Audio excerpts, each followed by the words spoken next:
आज हम आपको 12 गांव का एक सच्चा किस्सा सुनाने जा रहे हैं। राधा, मुन्नी को क्या हुआ? वो इतना खास क्यों हो रहा है? पता नहीं जी, कल से उसे सर्दी और खांसी है। कोई घरेलू नुस्खा अपना लो।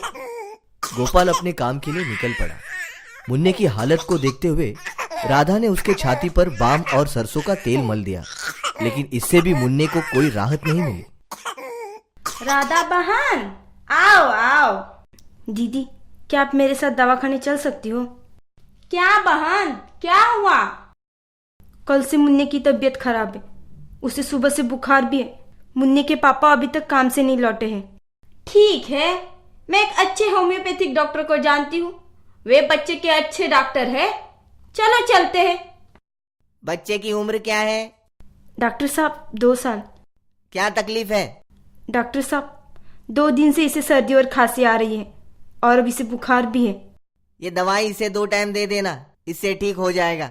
ठीक है डॉक्टर साहब, धन्यवाद। दवाइयां लेकर राधा और सुशीला संतुष्ट होकर घर लौट गए। दवाई तो काम नहीं कर रही है। मुन्ने को अभी तक तेज बुखार है। मैं एक काम करता हूँ, इसे मैं मेडिकल कॉलेज ले जाता हूँ। वहां बच्चों के अच्छे डॉक्टर हैं।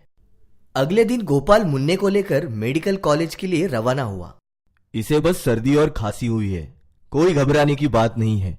इसे एक खांसी का सिरप 1 चम्मच दिन में 2 बार दे देना। ये बुखार के लिए सिरप भी 2 बार देना और ये पाउडर पानी या दूध में मिलाकर 3 बार देना। धन्यवाद डॉक्टर साहब। राधा और गोपाल ने मुन्ने की दवाइयां शुरू की, पर दोपहर होते ही मुन्ने को फिर से बुखार आ गया। सुबह तक तो ठीक था। इसे दवाई तो दी ना तुमने? हाँ, पर मुझे लगता है कि हमें इसे फिर से पहले वाले डॉक्टर के पास ले जाना चाहिए। ठीक है। गोपाल फिर से मुन्ने को डॉक्टर के पास ले गया। डॉक्टर ने उसे फिर से 4 दिन की दवाइयां देने के लिए कहा। 4 दिन बाद मुन्ने को बहुत तेज बुखार है। वो एक पल के लिए भी नहीं सोया है। तुम फिक्र मत करो राधा, कल सुबह होते ही हम उसे किसी और डॉक्टर के पास ले जाएंगे। अगले दिन गोपाल मुन्ने को लेकर एक तीसरे डॉक्टर के पास चला गया। आपके बेटे की खून की जांच और एक्सरे करवाना पड़ेगा। वो देखकर हमें पता चल सकता है कि उसे क्या बीमारी है। ठीक है डॉक्टर साहब। जांच करने के बाद, अरे इसके तो फेफड़ों में पानी है, इसे निमोनिया हुआ है और इलाज के लिए तुरंत भर्ती करना पड़ेगा। डॉक्टर साहब, क्या मैं मुन्ने को कल भर्ती करा सकता हूं?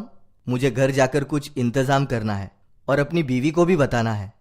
ठीक है, लेकिन ज्यादा देरी मत करना, इससे मुन्ने की जान को खतरा हो सकता है।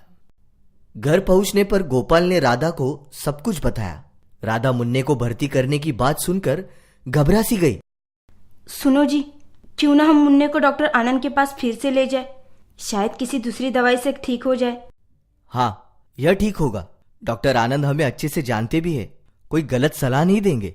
अगले दिन, हाँ, इस रिपोर्ट से यही लगता है कि आपके बेटे को निमोनिया हुआ है।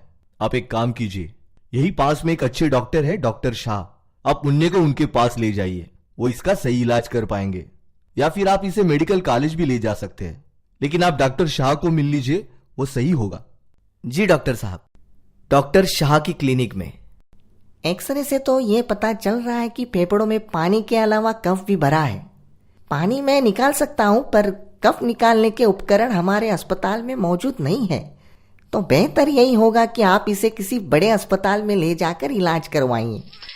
अब हम क्या करें जी? मुन्ने का इलाज कहाँ कराएंगे? हम मुन्ने को शहर के दूसरे बड़े अस्पताल ले जाते हैं, वहां उसका अच्छा इलाज हो सकता है। पर हम जाएंगे कैसे? मैं जाकर ट्रेन का टिकट लेकर आता हूँ और कल सुबह की गाड़ी से ही शहर चले जाएंगे। ठीक है। अगले दिन राधा और गोपाल मुन्ने के सही इलाज के लिए बड़े अस्पताल के लिए निकल पड़े। अस्पताल पहुंचते ही डॉक्टर ने मुन्ने का एक्सरे और खून की जांच करवाने को बोला है, जो हम करवा लेंगे।